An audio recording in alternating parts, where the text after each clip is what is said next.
Falar com Deus, vamos orar? Sem Deus, nada podemos fazer. Amém? Deus vivo e poderoso, único e soberano Senhor, nós aqui estamos, ó Deus, com a confissão que sabemos que te agrada, que tu és soberano sobre terra, céu, mar. Acima de ti ninguém há, acima do teu nome ninguém, acima da tua palavra nenhuma ordem existe, ó Deus, porque tu chamas todos os povos de todas as tribos, línguas e nações para conhecerem a conversão que há nos teus conceitos e nos teus ideais. Ensina-nos, pois, nesta manhã, ó Deus, os teus conceitos, os teus ideais, para que possamos andar continuamente convertidos aos teus propósitos, de tal maneira que alcancemos um coração sábio e possamos ser instrumentos para louvor e glória do teu santo nome. Abençoa-nos, ó Deus, abre-nos o entendimento, nos dá a tua graça, pois sem ti nada podemos fazer. Em nome de Jesus. Amém. Amém. Então nós vamos dar sequência aos nossos estudos e nós vamos entrar. Sempre que eu toco nesse ponto, eu digo que considero esta uma das matérias mais importantes a respeito de Deus. São os atributos de Deus. Atributo. Aquilo que está atribuído à personalidade de Deus. Aquilo que não tem jeito, não muda. Essa camisa aqui é branca, é uma história. É branca. Façam o que quiser. Ah, mas eu vou tingir ela. Pode tingir, mas ela vai continuar sendo branca. Branco tingido de outra coisa. É branco. Qual a cor original dessa camisa? É branco. Pode fazer o que você quiser. Então, nós vamos na página 22, tá? Então, atributos de Deus, está aí na página 22, é algo muito importante. Se você entender um atributo de Deus, você está entendendo, eu ouso dizer, a própria personalidade de Deus. É possível? Deus se dá a conhecer ou não se dá? Nós não temos dito, eu conheço Deus. Jesus falou, as minhas ovelhas ouvem a minha voz e me seguem. As minhas ovelhas reconhecem a minha voz. Porque ele diz, outros vieram antes de mim, mas as ovelhas não me seguiram. Então, porque nós podemos identificar Deus, nós podemos saber coisas fundamentadas a respeito de Deus. Atributos de Deus é o que nos faz rir dos nossos inimigos, nos faz rir dos nossos adversários, porque nós já entendemos que está tudo na palma da mão de Deus. Por quê? Por causa dos seus atributos. Ah, tu vai morrer. Jesus, eu vou morrer? Não, pode rir disso. Da gargalhada. Quem sabe é ele. Ó, tu vai ser preso. Jesus, e daí? Vai, mas estou contigo, não esquenta não, é projeto meu. Porque os atributos dele mostram que ele sabe tudo com antecedência e ainda declara com antecedência, como a Bíblia diz assim, ó, não há Deus como o Senhor, que anuncia o fim desde o princípio. Anuncia o fim desde o princípio. Se ele anuncia o fim desde o princípio, o que significa isso? Todo o meio está no seu domínio. Ele conhece tudo que vai se desenrolar até que o fim seja consumado. Ele já está anunciando o fim, e não está? Como está? Então, ele ainda tem o poder, nós vamos ver, o poder de influenciar nesse meio.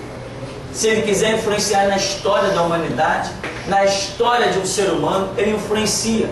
Eu fui empurrado de uma altura de cerca de 8 metros caí em pé.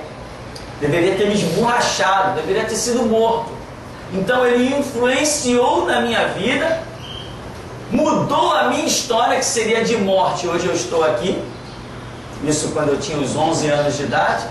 Flutuei. Ele tem um poder tremendo, e ele mostra isso aqui nos seus atributos. Por isso que nós temos que entender essa parte chamada atributo de Deus. E uma das frases gloriosas que nos tem sido revelada nesse ministério é: tu cuida das minhas coisas e eu cuido das tuas. Opa, beleza. As minhas estão seguras. E eu tenho que me esforçar para que as coisas de Jesus comigo também estejam seguras. Então, atributos de Deus, na nossa página 22 começa, e aí tem um exemplo do Salmo 139. Baixa só um pouquinho só. Um exemplo do Salmo 139, que diz: para onde irei do teu espírito? Ou para onde fugirei da tua face? Se subir ao céu, tu aí estás. Se fizer no Seol a minha cama, eis que tu ali estás também. Quer dizer, eu não tenho como fugir do Senhor. Ele sabe para onde eu vou, Ele entende todos os caminhos, o mais alto Ele conhece, o mais profundo Ele conhece. Isso se chama onisciência. Uma palavra, faz parte do dicionário, que demonstra que Deus sabe todas as coisas. Então vamos seguir. Começa o texto dizendo aí embaixo: a Bíblia não procura comprovar que Deus existe. Em vez disso, ela declara a sua existência e apresenta numerosos atributos seus. Muitos desses atributos são exclusivos dele, como em Deus. Outros existem em parte no ser humano, pelo fato de ter sido criado à imagem e semelhança de Deus. Ou seja, primeiro eu quero comentar que a Bíblia, o texto que nós lemos, a Bíblia não se preocupa em provar a existência de Deus, porque Deus vai se manifestando, que todos vão vendo que é Deus, que é o sobrenatural. A Bíblia não se preocupa, tá vendo? Eu sou. Imagina Deus aparecendo aí no meio da humanidade. Tá vendo aqui? Eu sou Deus, eu faço. Não é bem assim que Deus faz. Não existe essa preocupação da Escritura em provar a existência de Deus, tipo 2 mais 2 igual a 4. Mas o povo de Israel conheceu Deus. E os títulos geovísticos que nós chamamos, que existem até hoje na Escritura, demonstravam o conhecimento que Israel tinha de Deus. Mas como que Deus se revelou a Israel? Ou como que Israel passou a conhecer Deus? Não esqueça disso. Pelas suas operações. Por que a nação de Israel passou a intitular Deus de Jeová Rafa? Jeová Rafa é o Senhor que cura. Por que a nação de Israel passou a dizer: ele é Jeová Rafa, ele é o Senhor que cura? Porque ele curou. Se ele não tivesse curado, quem ousaria dizer que ele é o Senhor que cura? Então, pelas operações de Deus, Deus se dá a conhecer. Abraão disse o quê? Jeová Jireh. Mas por quê? Porque acreditou que haveria uma provisão. Quando Abraão saiu do deserto lá de Ur dos Caldeus, da sua terra, ele viu o quanto Deus o supriu na sua caminhada. Então ele já tinha uma certa experiência com o suprimento de Deus no próprio deserto.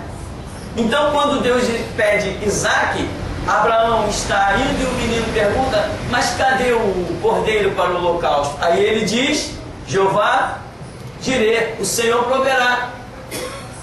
Porque ele já tinha visto que Deus havia provido a caminhada dele até ali anos e anos no deserto, de maneiras poderosas.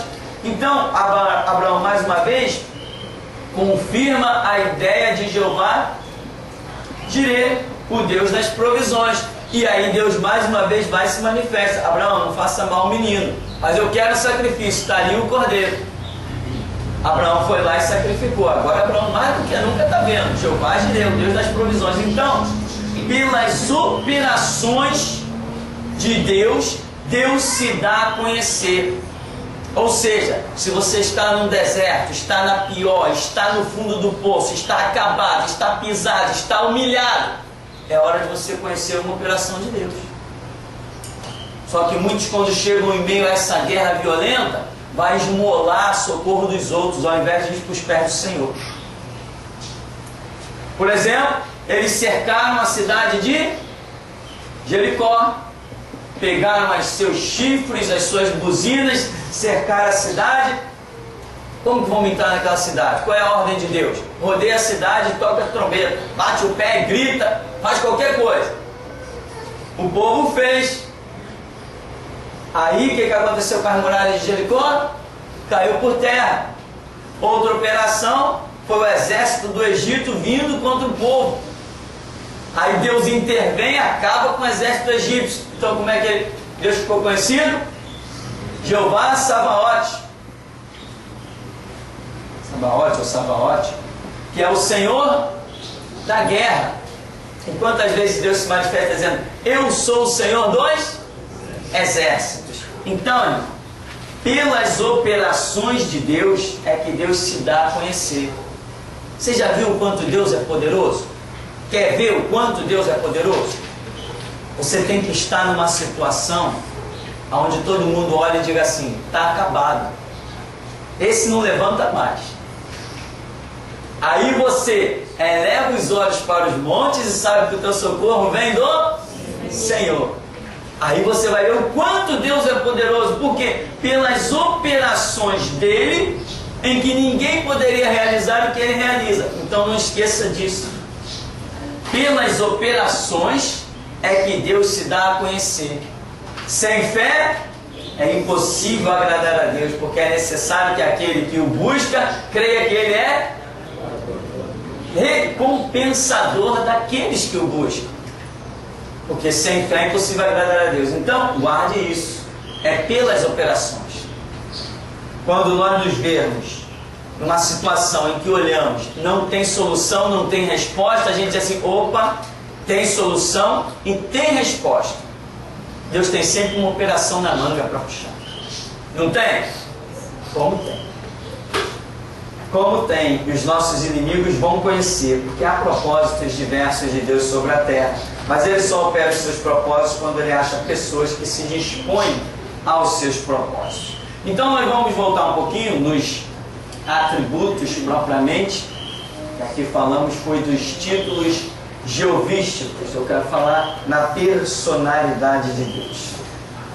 Então, Deus não se preocupa em demonstrar que ele existe, não é essa maneira, mas pelas suas operações. Por exemplo, Agar. Lembra de Agar? No deserto, com a criança chorando. O que Agar fez? Essa criança já era. Essa criança está perdida. Ela jogou a criança para distante, para nem ouvir o choro da criança. Não tinha água, não tinha o que comer, não tinha nada. Tinha sido despedida, né? Ou estava fugida da sua senhora, Sara. De repente o anjo do Senhor aparece para ela e diz assim: não temas, a criança não vai morrer. Então Agar saiu com um testemunho poderoso, um conhecimento de Deus tremendo por causa da sua operação.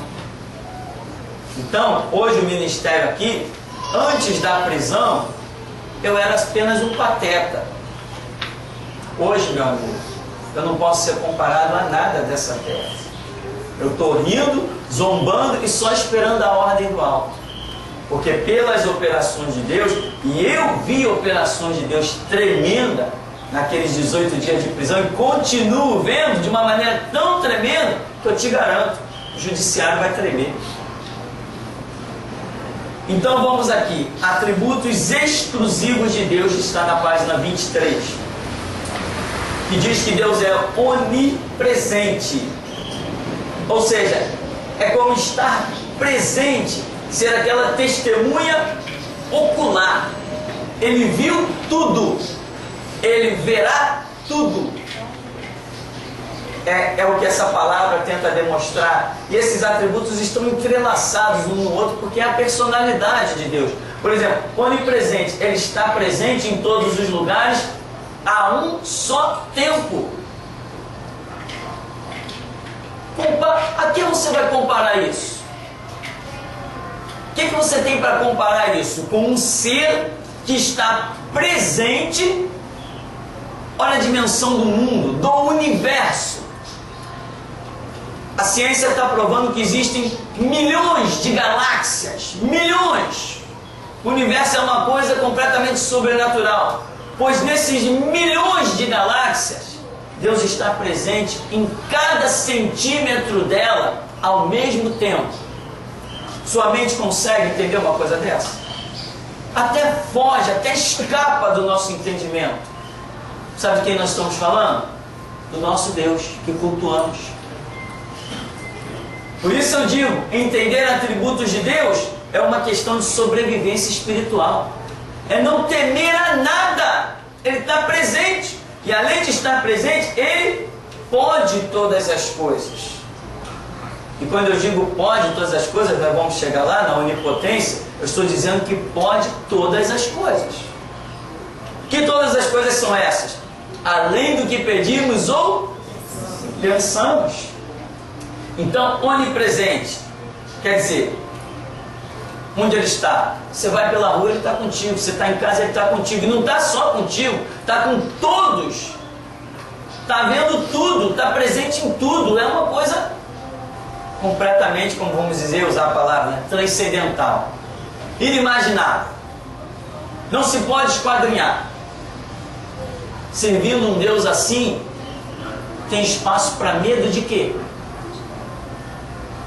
Não tem espaço para medo.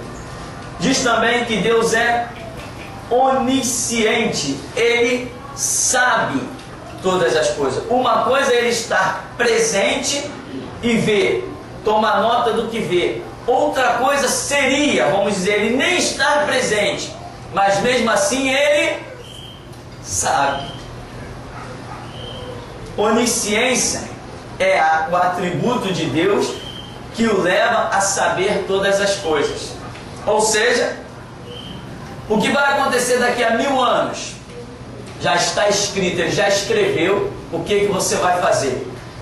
O teu tempo de vida todinho, todos os teus passos, se você vai se manter firme na presença dEle, se você vai se desviar, Ele já escreveu as oportunidades que Ele vai te dar, o trabalho que Ele vai realizar na tua vida, tudo que Ele vai fazer, já está tudo escrito com antecedência. Antes de você nascer, Ele já havia escrito a história da sua vida. Isso é onisciência. Ou seja, antes daqueles palhaços virem aqui e dizer assim, você está preso, estava escrito lá no livro dele. Vão prender o meu servo, depois de 18 dias eu vou soltá-lo e ele vai ser um cara terrível, pior do que o que estava antes. Estava escrito. Entenderam? Então, isto é onisciência. Se eu sirvo a um Deus que sabe tudo, conhece todo o futuro, pois Apocalipse ainda tem coisas para se cumprir, e Apocalipse já foi escrito o quê? Há 2000 anos atrás. Então eles sabem mesmo. Nós estamos vendo profecia se cumprir de uma maneira tremenda. Nós estamos vendo que Isaías 7,14, 740 anos de Cristo nascer, já estava dizendo, a virgem conceberá e dará à luz um filho. Em Miqueias capítulo 5, né? Estava dizendo, ele vai nascer aonde? Belém da Judéia. Ele vai ser chamado Emanuel, é o Deus conosco. Então isso é onisciência. Eu só tenho que deixar as coisas acontecer e deixar o Senhor me levar, me conduzir. Não é lançar mão de armas, não é tentar se defender. Particularmente a minha tentativa de defesa, ela é irônica. É só para provocar os adversários. É só para apontar o erro deles. Quando eu digo, olha, juridicamente errou. Segundo a Constituição, errou. Eu sei que está tudo certo, que era propósito de Deus. Eu só uso os termos jurídicos, que está em alguns vídeos, só para provocá-los e mostrar o quanto eles são incompetentes. Que não têm autoridade nem autonomia para questionar o que é espiritual. Só isso. Só uso os termos para isso. Mas eu sei que tudo está no controle de Deus e eu não ousaria intervir em nada. Porque Deus revela tudo com antecedência. Pela sua onisciência, né? Tem aí como exemplo o Salmo 139, tem Reis 8, enfim, demonstrando que as coisas antes de acontecer, Deus já fala. Lembra do profeta Eliseu? Que os inimigos tramavam lá, quando chegava para cercar Israel. Cadê Israel? Não estava, ou Israel estava bem precavido. Aí o rei dos inimigos falou assim: olha, tem traidor em nosso meio. Hoje eu quero saber quem é dos nossos que é pelo rei de Israel, porque tudo que eu trato aqui, um homem lá já sabe. Quem é o traidor? Aí um chegou assim: não, sim, não tem traidor em nosso meio. É que lá em Israel tem um profeta chamado Eliseu. O que tu pensa lá na tua cama, ele sabe lá. Isso é onisciência, poder transcendental. Aí onde está esse profeta? Está em Samaria. Vamos cercar ele, vamos lá pegar ele. Foram lá, cercaram. Quando Geazi saiu: meu Senhor, o que faremos? Geazi não conhecia os projetos de Deus, a onisciência, a onipotência. Se eu estou servindo a Deus, meu irmão, que caiam as montanhas, eu vou ficar de pé. Aí sai Eliseu e diz assim: Senhor, mostra para ele que maiores são os que estão conosco do que os que estão com ele. Cega todo mundo. Ah, vocês querem? Vem cá, eu vou levar vocês. Pegou pela mãozinha, todo mundo cego, botou no meio lá da cidade. Quando o rei de Israel disse assim: feri-los-ei, meu pai. Não, fere os que tu capturares com a tua espada. Esses foram capturados pela espada do Senhor. Põe comida e água para eles e despede eles. Então, isso é onisciência, poder de Deus. O nosso Deus ainda é Senhor dos exércitos. Ainda envergonha os inimigos. Ainda abate os adversários. Mas também ainda dá oportunidade. E muitas vezes Deus permite que o mundo se levante contra nós, para que o testemunho de Deus na nossa vida apareça. E o mundo tem uma oportunidade de sair do caminho do inferno. Porque Deus não tem prazer na morte do ímpio. Então, onisciência. Talvez você esqueça o passado, né? Sei lá, você vive aí 80 anos. Ah, o que eu fiz quando eu tinha 13 anos? Não sei. Quando eu tinha 20 anos? Não sei. Deus, a sua onisciência, Ele tem registrado todo o passado. Todo o passado. Bilhões de anos, não sei quanto tempo a Terra tem, né? Dizem os cientistas que a Terra tem 6,5 bilhões de anos. Antes que essa Terra existisse, antes de tudo isso, antes de os anjos virem à existência, antes do universo ser formado, tudo isso que é passado, que a nossa mente não tem registro, está assim, ó, claro, claro, diante de Deus. Os fatos que vão acontecer, presta atenção, o que é onisciência. Os fatos que vão acontecer por toda a eternidade sem fim, nada será novidade para Deus. Deus nunca vai dizer assim: poxa, legal isso que tu fez, hein? Não tinha pensado nisso. Poxa, boa essa tua obra, ficou bonito. Isso não existe no caráter, na personalidade de Deus. Nada surpreende a Deus. Ele sabe tudo, tudo e tudo. E mesmo assim ainda concede ao ser humano livre arbítrio. Onisciência é este atributo. E outro, Deus é onipotente. Ele é o Todo-Poderoso e detém autoridade total sobre todas as coisas e sobre todas as criaturas. Isso não quer dizer jamais que Deus empregue todo o seu poder e autoridade em todos os momentos. Por exemplo, Deus tem poder para exterminar totalmente o pecado, mas optou por não fazer assim até o final da história humana. Em muitos casos, Deus limita o seu poder quando o emprega através do seu povo. Em casos assim, o seu poder depende do nosso grau de entrega e de submissão a Ele. Ou seja, Deus é todo poderoso. E aí eu quero dizer para você, imagine qualquer coisa, né? Tem aquelas piadas, Deus não pode fazer uma pedra maior do que o que ele possa carregar. São piadas loucas, né? Sem sentido, né? Não tem nada a ver com a realidade. Filósofos querendo provar que Deus não existe e saem com as suas palhaçadas que podem condená-los até ao inferno por tomar o nome de Deus em vão. Mas o fato é que onipotência, esses três atributos, né? Onisciência, onipresença e onipotência, são coisas específicas da divindade. Amém? Divindade. Ainda tem outro aqui, que é o ser, nós vamos falar, transcendental. Também específico da divindade. Esse último que nós estamos vendo aqui, onipotência, é você imaginar, meu irmão, qualquer coisa, e saber que Deus pode realizar. Um exemplo, uma bala perdida que venha na sua direção, olhando, não tem jeito, vai te acertar. Não, para Deus não vai te acertar. Ele tem o poder de desviar aquela bala para onde Ele quiser, fazer ela voltar para o revólver de onde ela saiu, ou simplesmente fazê-la desaparecer. Ou ainda, fazer que ela atravesse pelo seu corpo sem você nem sentir que ela atravessou, sem te afetar absolutamente nada.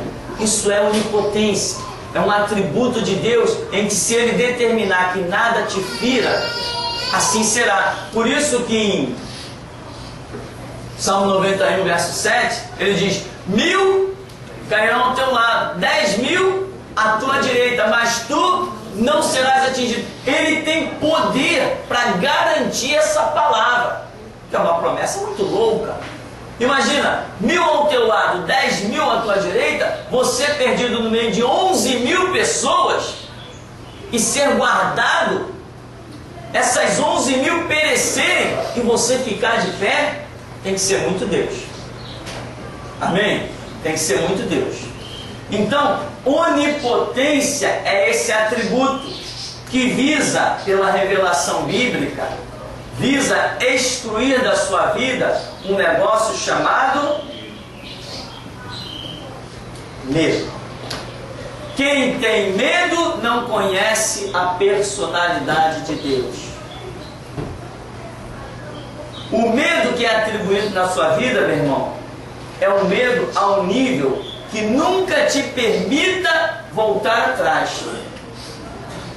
Você pode ter medo, puxa, vai ter um problema assim, vai ter isso, vai ter aquilo outro, vai ter problemas. Você vai passar algumas dificuldades? Vai, esse medo é aceitável. Mas o medo de retroceder, não, esse não é aceitável. Quem conhece Deus não retrocede. Quem conhece essas características. Por exemplo, o medo de perder um emprego. O camarada, às vezes, ele se cala dentro do emprego porque ele tem medo de ser despedido. Ele não conhece Deus. Não conhece. O Deus poderoso, onipotente, ele diz: eu abro porta onde não há porta. A porta que eu abro ninguém fecha, a que eu fecho ninguém abre. São atributos dessa personalidade de Deus. Onipotência é algo que, se o traficante, o vagabundo, o bandido, ou seja lá quem for, colocar um revólver encostadinho na tua testa e dizer assim: vou te matar, você, conhecendo a onipotência de Deus, você diz assim: quero ver. Isto é a onipotência de Deus. Quem conhece a onipotência de Deus não curva a cabeça para ninguém. Vou matar, vou prender, tá? Vai ser agora ou mais tarde? Quem conhece esses atributos de Deus, confia em Deus. Independente da situação, seja ela qual for, Jesus Cristo vai continuar sendo Senhor.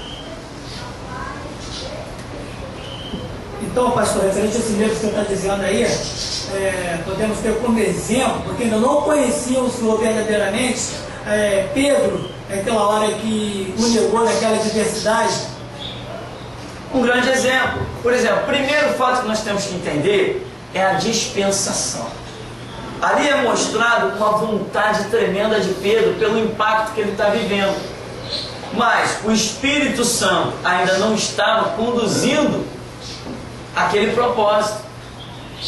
A graça ainda nem havia sido instituída. Então Pedro tem uma grande vontade de realizar uma obra, que é morrer por Cristo. Só que o propósito de Deus em que ele morresse por Cristo, nós vemos claramente que não era aquela obra.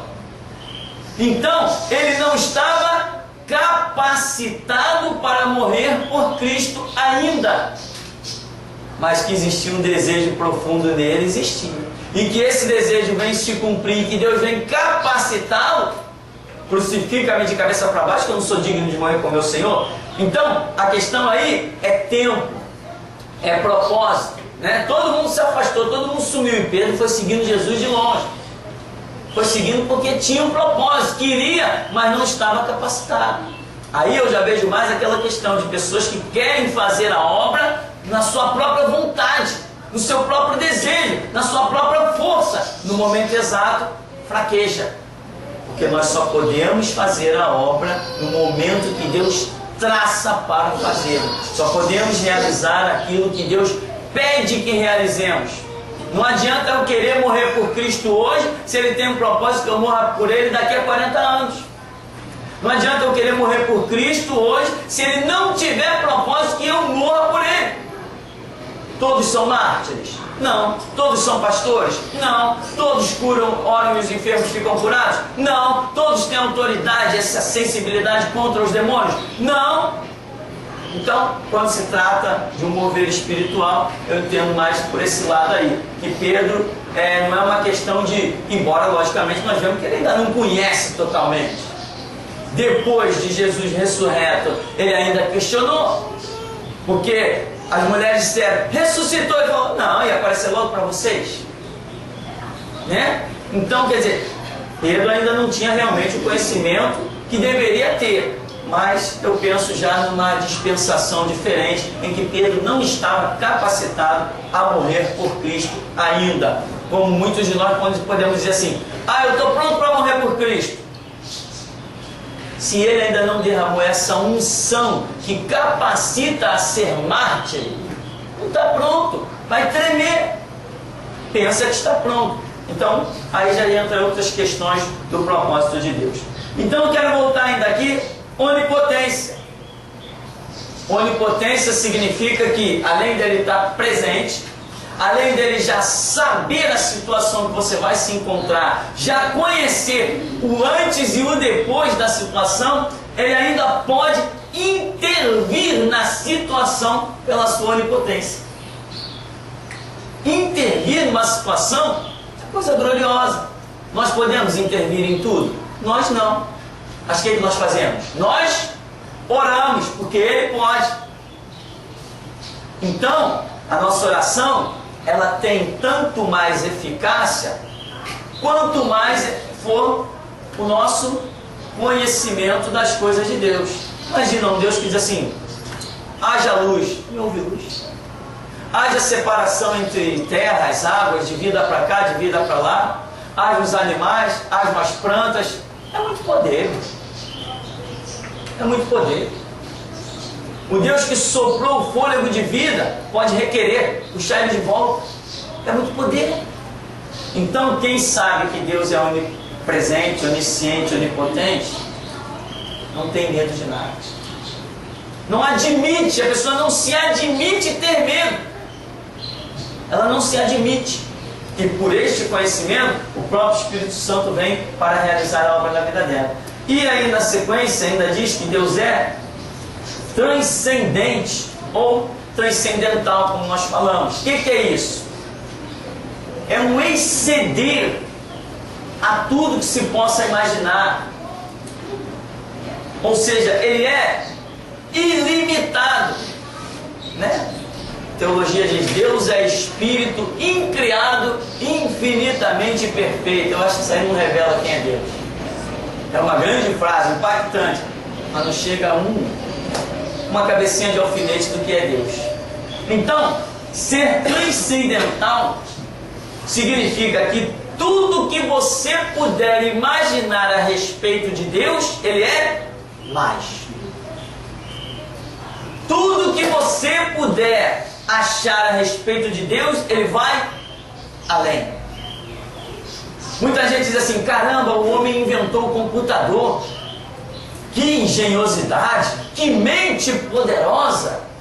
Aí depois o homem foi, inventou as usinas nucleares, inventou sonda para mandar para Marte, cálculos que precisam exatamente dia, hora, minuto e segundo em que o cometa vai passar no céu. Caramba! A mente do homem, ela começa a meio que ser transcendental, porque é imagem e semelhança de Deus. O homem criou uma casinha de sapê, botou ali um barrozinho, tal. Poxa, que casinha legal. Hoje quem olha para arranha-céu de 80 andares, caramba, olha a fundação. Olha que coisa impressionante. O homem criou barras de ferro para servir de fundação, criou as ferrovias. Caramba, a mente do homem está... Quando todo mundo pensou que mais nada fosse ser descoberto, estamos vivendo nesses últimos 10 anos a maior tecnologia de todos os tempos. E tem mais, hein? Vai chegar uma hora que você vai colocar na tomada um aparelhinho e pela mesma tomada que você pega a energia elétrica, você vai ter internet.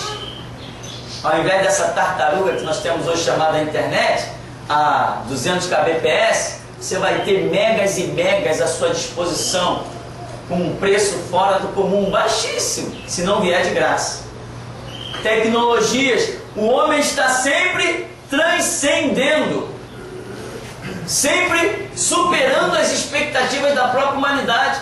Quando ninguém pensava que nada mais ia acontecer, os astronautas acharam que tinha que ir para a Lua, criaram um CD.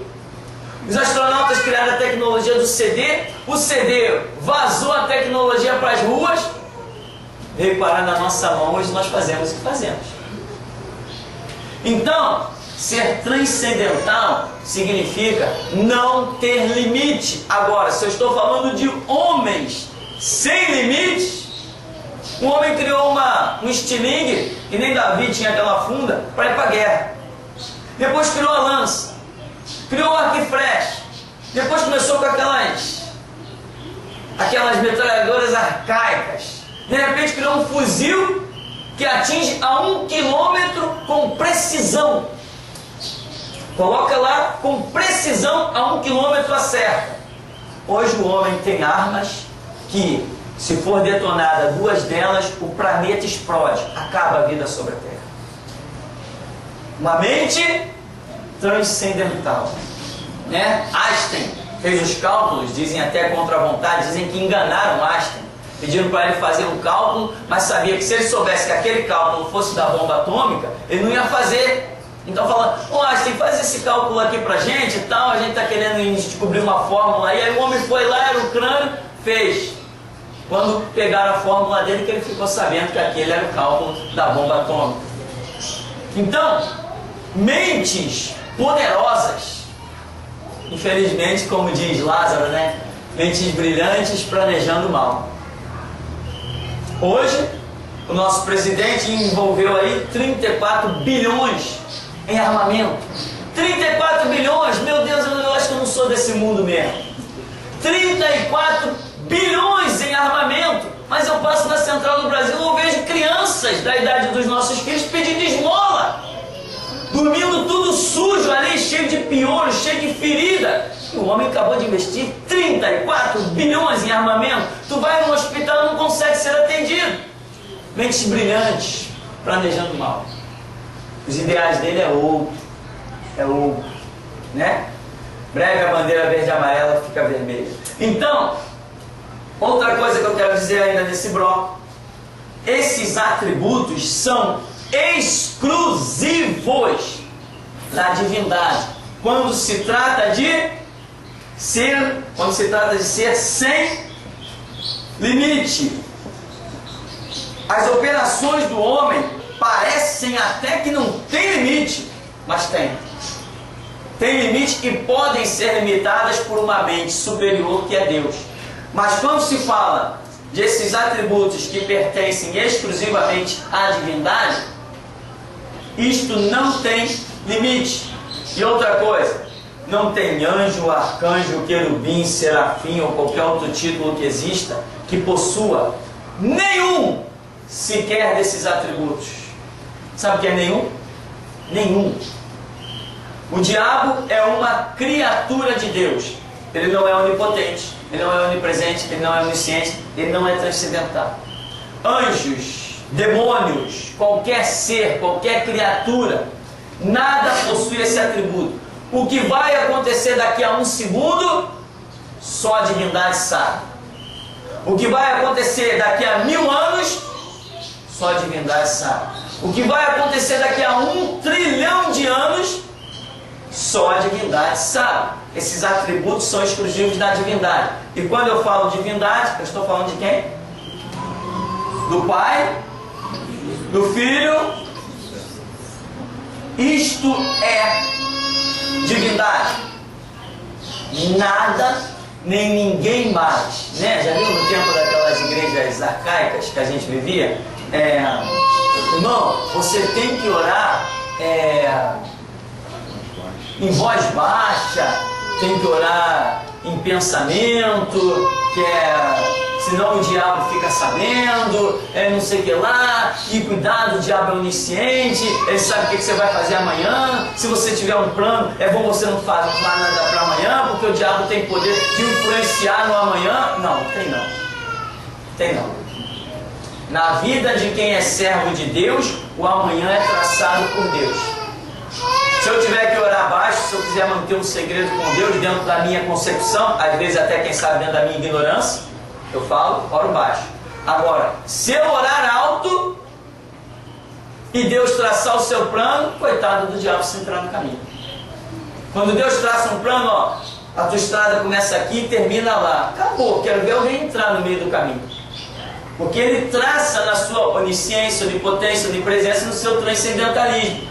Ele é, como a Bíblia diz, operando Deus, quem impedirá, né? Houve um rei no Antigo Testamento que diz: Senhor, na tua mão há força e há poder, e não há quem te possa resistir.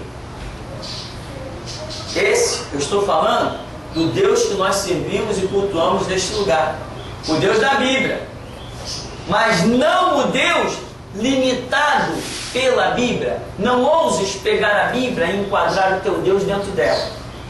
Pegue a Bíblia e enquadre dentro do teu Deus, mas não o teu Deus dentro da Bíblia. Se ele é transcendental, ele vai além da Bíblia. Se ele é onipotente, ele opera coisas além do que já operou na Bíblia. Se ele é onisciente, ele sabe coisas além do que existe na Bíblia. Na Bíblia, por exemplo, não está escrita a minha e a sua história, mas está escrito na onisciência dele. Esses atributos pertencem exclusivamente à divindade. Portanto, o diabo não sabe o amanhã. Muita gente vai nos terreiros, né? Bem que o caboclo lá falou. Falou por quê? Porque a vida do camarada já está na mão dele. Ele consegue amarrar o cidadão e acaba simplesmente fazendo com que aquelas coisas aconteçam na vida do cidadão.